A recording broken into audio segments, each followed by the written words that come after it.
sangana sena Jesu shando muweke antenaka mumati asuwari wendoi njo sangana se na Jesu shando mowe gere zan sena we ogaku joy sakuna de chachke ane chachke fuangu sanjari ruaona bando nyara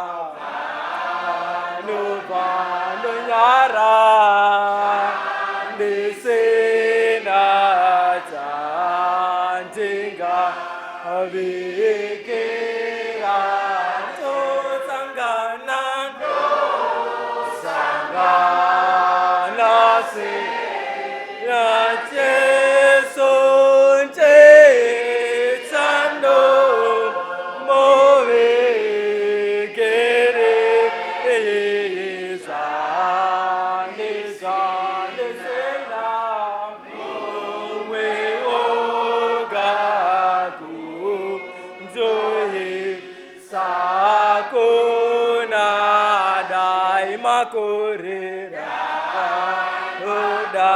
Makore kuchenya jaya zoserwa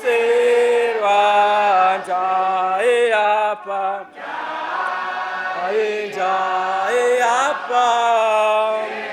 so angu jayete re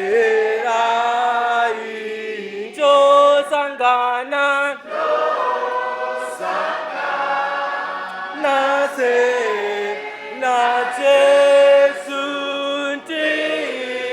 shando mowe gereza sena we ogaku joy sakona sumotente motende saseza mukati batera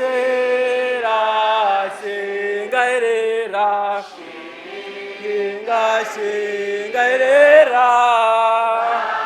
rasekerwi saku wazo sanjo sangana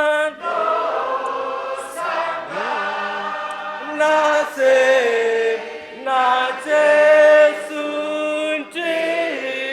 shando muwigire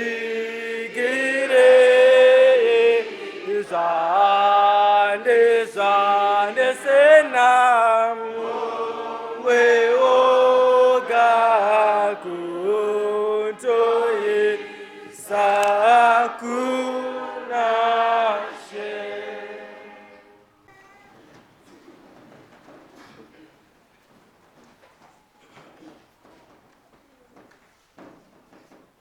Good morning, church. Good morning.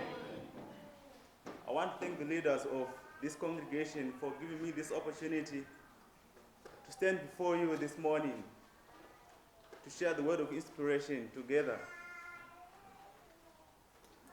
Avenue Church of Christ is running a theme, Great Bible Questions, or Great Questions of the Bible. My name is Gerald Zwanani. I come from faculty.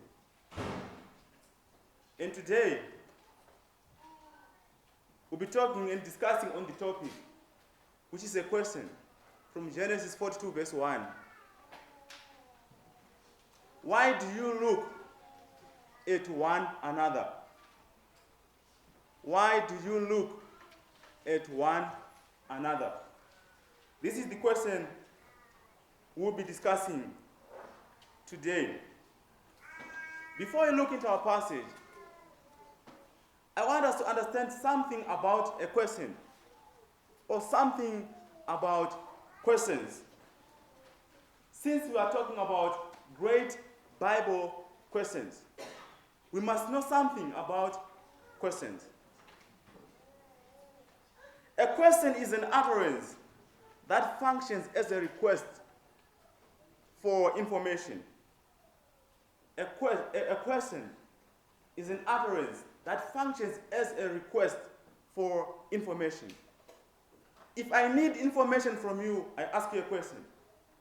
If you need information from me, you can also ask a question. Or if you need information from somebody, you can ask them questions.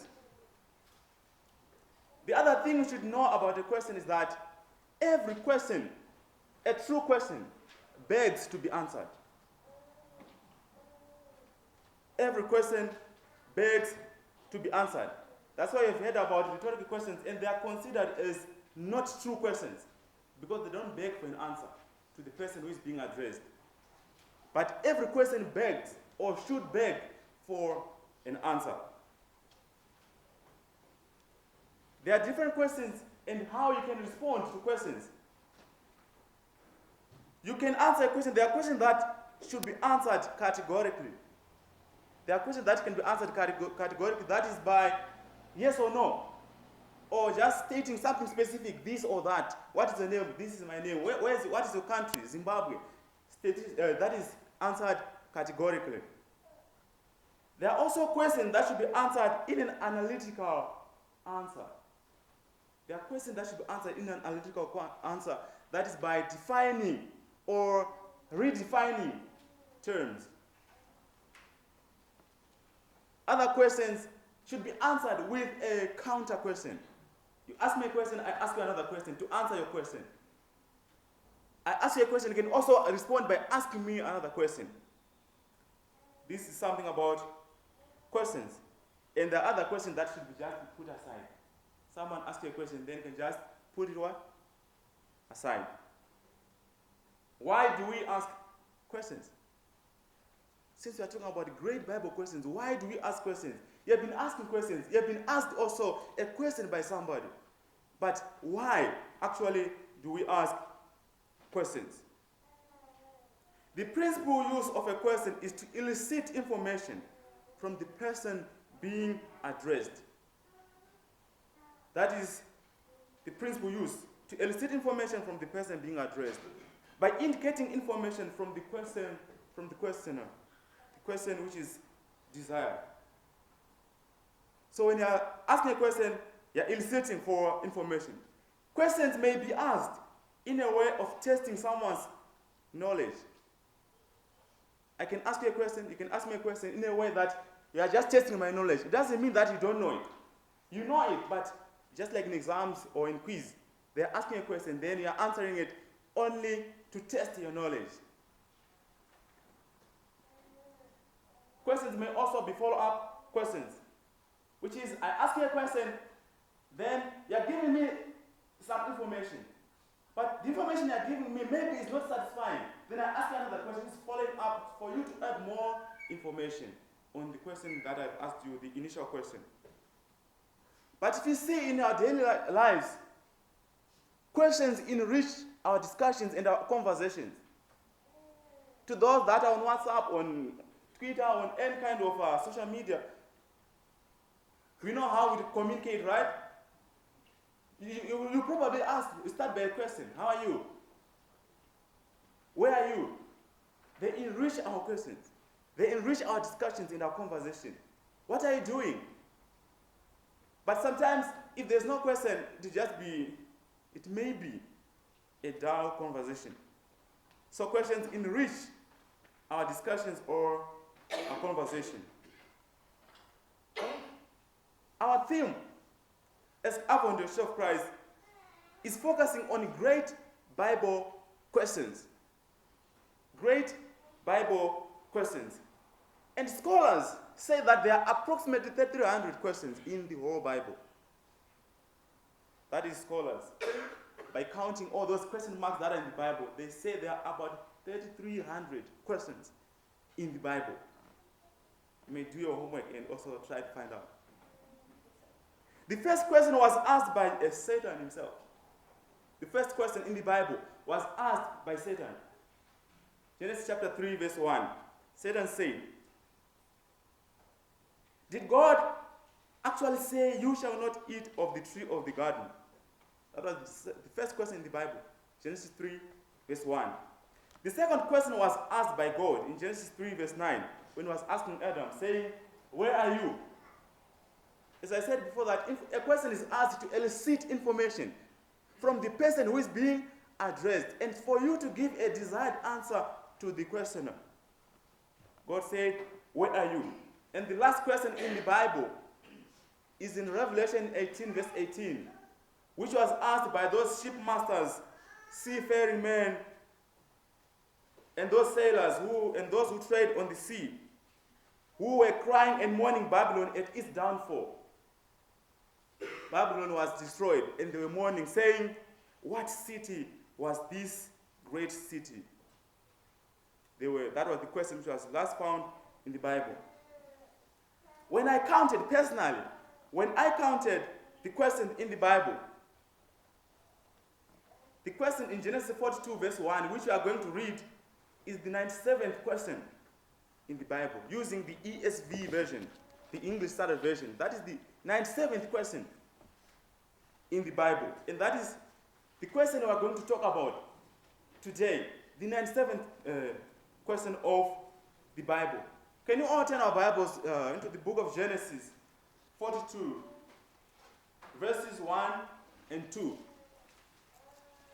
The book of Genesis 42, verses 1 and 2. I'm using the English Standard Version. When Jacob learned that there was grain for sale in Egypt, he said to his sons, "Why do you look at one another?" And he said, "Behold, I've heard that there is grain for sale in Egypt. Go down and buy grain for us there, that we may live and not die." May God bless the reading of his word. Amen. The Bible said when Jacob saw, as other versions say, the word "saw" that is being used there, it may mean as when he learned, when he understood that there was food, there was grain for sale, which was in Egypt. He came to them and asked them a question. "Why do you look at one another? When there's drought, when there's famine in the house, there's no food in the house, then your children are just looking at each other with no clue what to do, maybe no clue what to eat." And as a father, he came, maybe as a great counselor. He said, "Why do you look at one another? You're looking claimless, you're looking clueless, desperate and helpless. Why do you look at one another?" Other versions say, "Why do you look upon another?" The story of this question appears within the story, the narration of the interpretation of Joseph to this dream of Pharaoh, when he was saying he saw 7 cows that were thin and others which were plump, and he said the thin ones were eating this one. And Joseph was interpreting to Pharaoh that dream.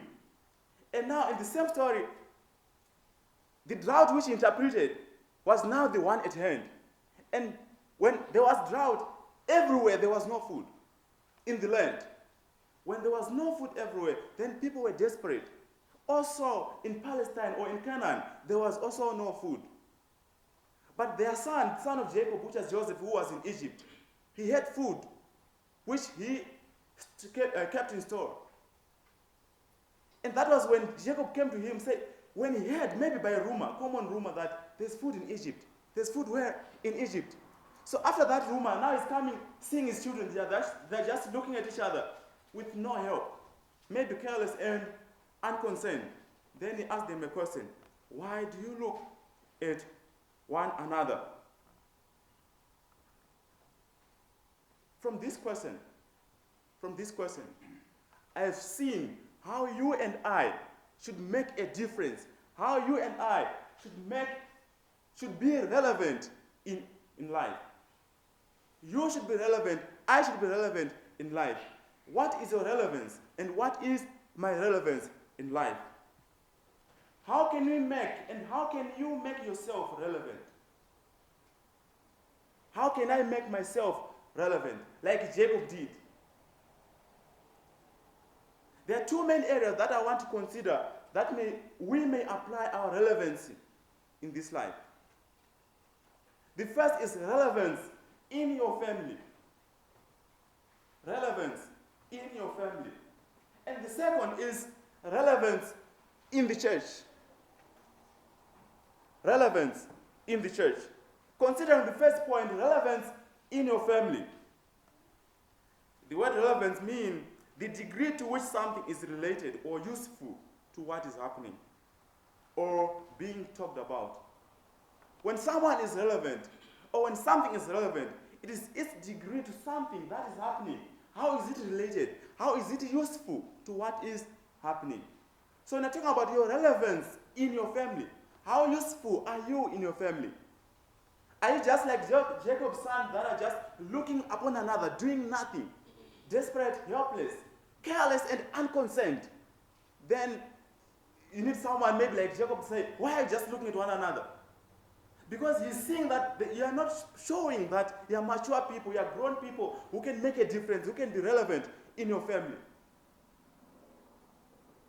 We must also be relevant in our families. Something's relevance to a situation or person is its importance or significance in that situation or to that person. When you are relevant to a situation or to a person, it means you are important and you are significant to that person. How important are you in your family? How important are you? How significant are you in your family? How important am I in my family? Relevance in my family. What difference do you make in your family? Or it is just looking at one another?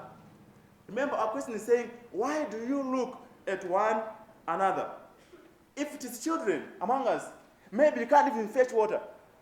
In your family, in your house, you can't even fetch water. You cannot even sweep the room. What difference are you making to home? At the same time, of course, you are not working. Which means you cannot make any difference into your home. Then if Jacob say, why are you just looking at one another? As if there's nothing to do. Do we need someone to come and say, no, don't you know that there's this thing you should do? Don't you know that you should sweep the house? Don't you know that you should fetch water? We should make a difference. It is worse off if you don't even have a job. If you don't have a job, maybe you cannot even buy tomatoes, you cannot even buy vegetables in your home. And at the same time, you cannot even sweep house, you cannot even fetch water. Those things that don't even need money. But what then will be a difference? What then will be a relevance in your family? Jacob said, why do you look one at another?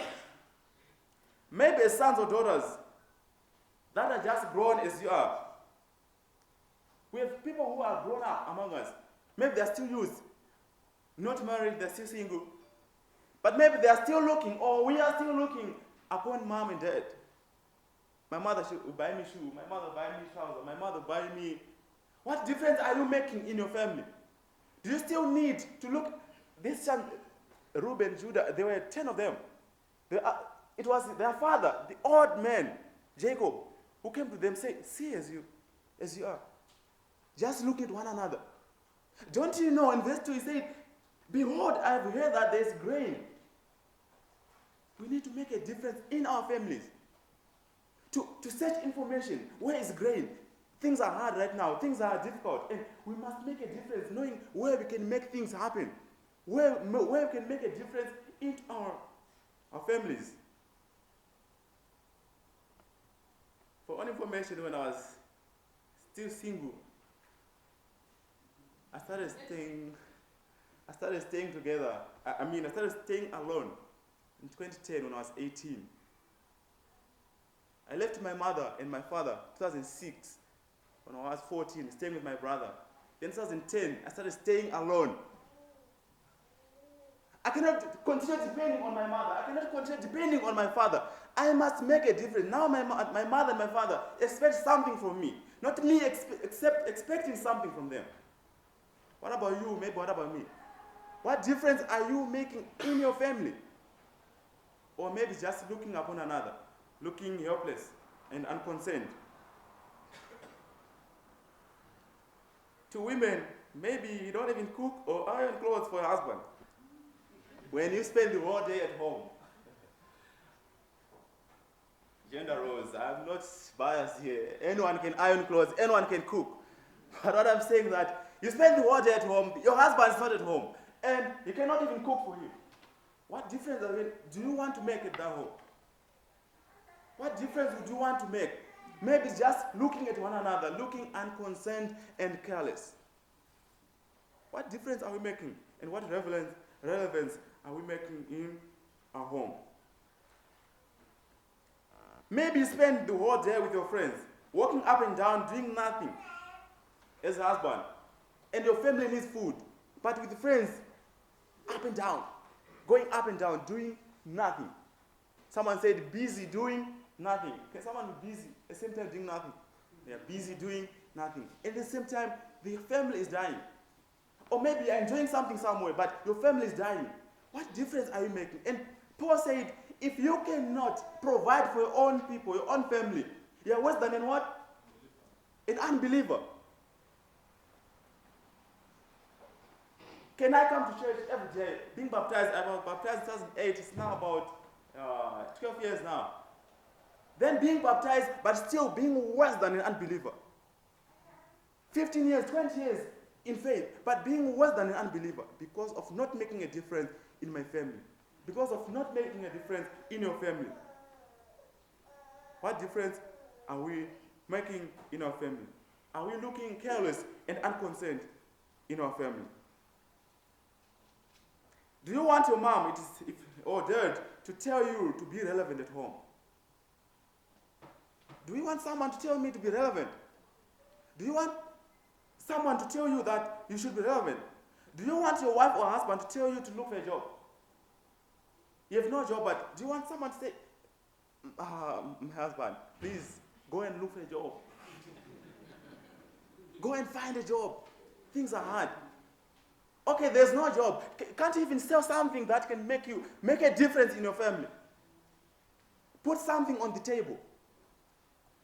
But maybe I'm looking careless and unconcerned.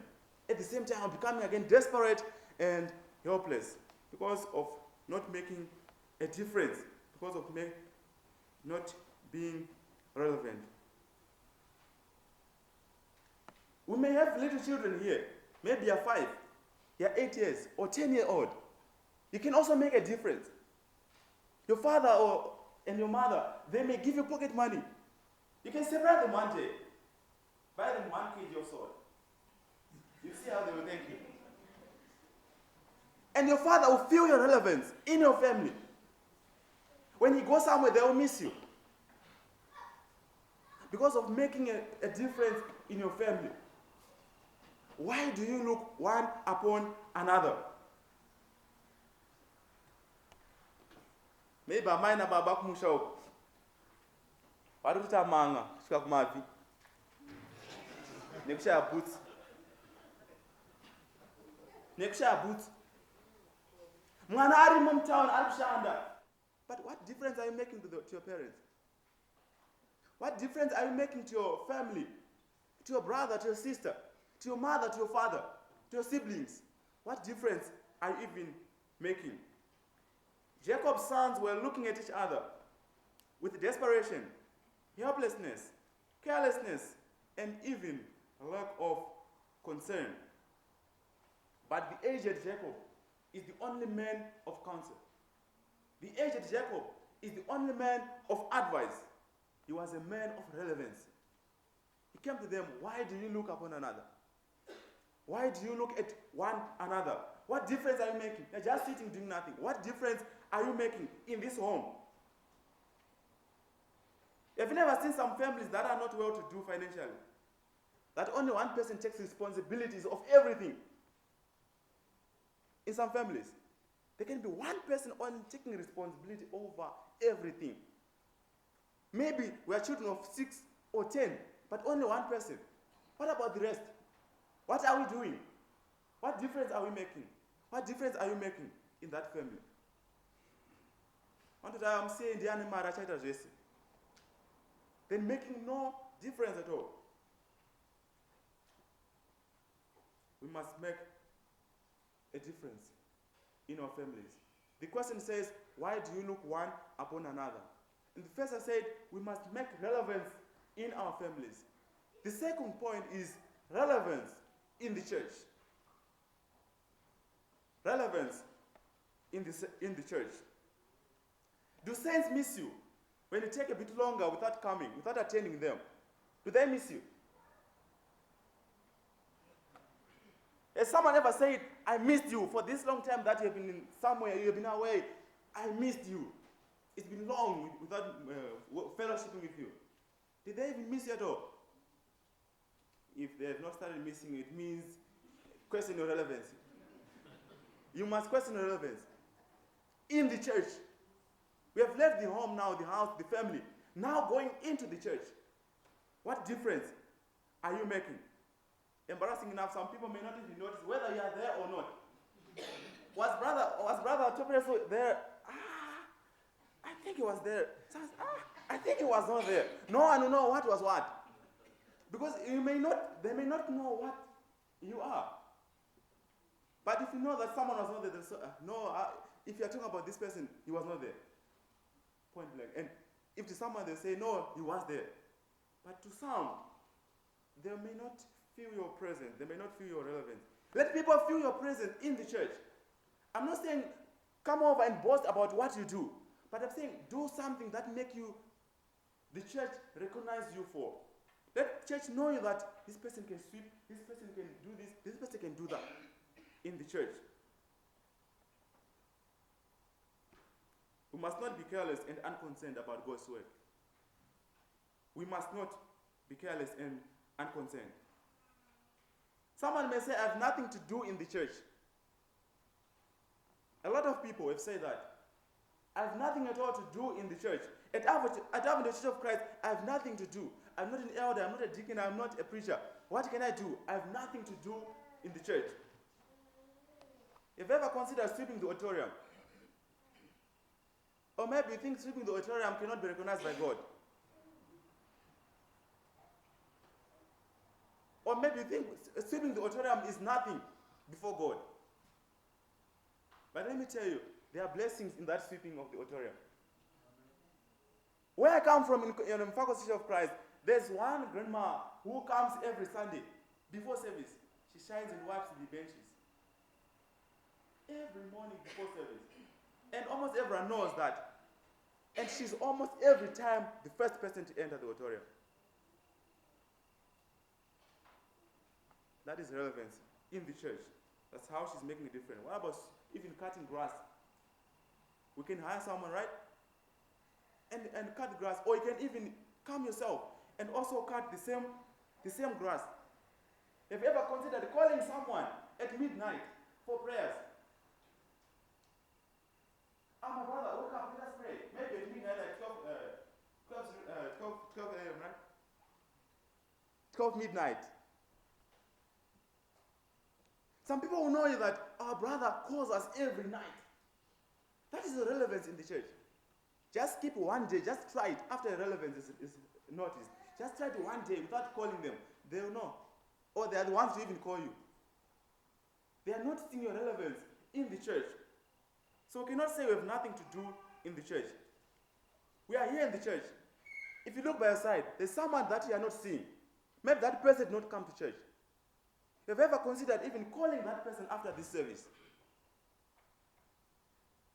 No, let me call Brother Matu to not come to church today.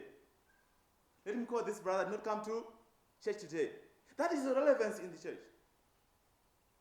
Or maybe want something, say, oh no, this one is big now, I must do this. If I cannot do this big one, I have nothing to do in the church. We have a lot to do in the church.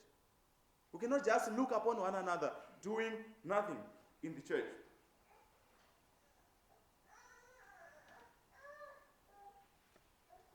If you ever come across that scenario, maybe this happens to elders mostly. Maybe you're coming from somewhere far. You're coming into the church, say, okay, I'm already late, let me just pass through the church. Maybe it's Wednesday service. Then you enter the service, there are 11, or like these brothers of Joseph, they were 10. The sons of Jacob, they were 10. Then they're just sitting down. Maybe you find 10 people in the auditorium. Maybe 10 men, for that matter. They don't know who is to speak. They don't know who is to lead songs. They're just sitting, looking upon another. They have no clue, desperate and helpless. Because maybe the person who was supposed to present did not come. But what is the difference then? What is the relevance in the church? The same applies to women. We cannot say because the person who was supposed to present, to officiate, did not come, so therefore we just look upon one another. We must make a difference even in the church. I like what someone said. Someone said, if you do not make any difference, you do not matter. If you do not make any difference, you do not matter. It's harsh, right? Yes. So it should make a difference in the church. Unless you don't make any difference or relevance, you do not matter. I have questions for you. How many among us are willing to be the aged Jacob, the man of advice? How many of us are willing to be the aged Jacob, the man of advice? When people have no clue, when people have no idea, just come and say, don't you know that there's grain in Egypt? We need those kind of people in the church. People have no clue what to do. Don't you know there's this idea? And people say, oh, so now let us go to Egypt. The sons of Jacob, they really went to Egypt and they got grain. The advice came from Jacob, the aged Jacob. Not just a young Jacob, but the aged one. So let us be men of difference. You should answer this one by yourself. What contribution are you making to your family? What contribution are you making to your family? To your mother? To your father?